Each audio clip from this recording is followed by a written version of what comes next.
naman? Ay, Ha! Sigurado nga ka na yun. Oh, wala ka hangal. Itigilan muna natin ang pangayan. Paparating na ang mga turista.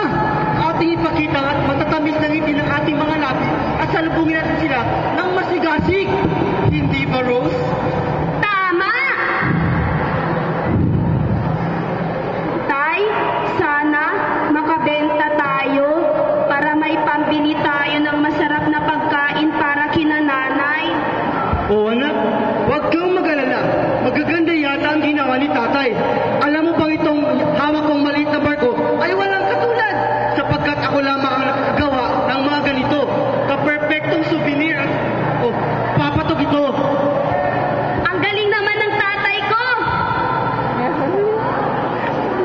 Handa-handa na po tayo Salubungin po natin sila ng bonggang-bongga. Tama ka ba dyan? O iha, bakit parang mas atat ka pa kesa sa mga turista na makarating dito? Ay, mukhang napaw na ata ako Hindi ko man lang napansin. Kawawa naman si Betty at naiwang mag-isa. Maghihintay na lang po ako dito. Siya nga pala, nakita niyo po ba si Dino? Pasensya ka na, hindi Sige, mauna na ako. Naku anak, nakita ko siya kanina. Kaya naman pala nagmamadali. Hinahanap ang kasintahan. Kabataan nga naman. Hindi naman po sa...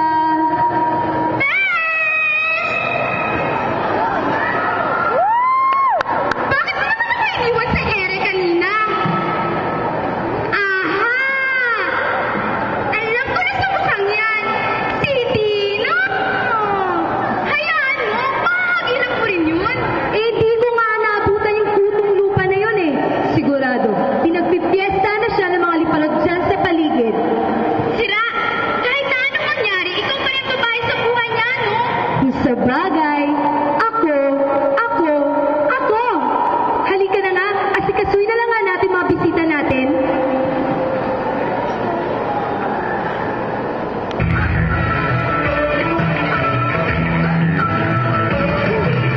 Welcome to our Fiesta Buena Vista.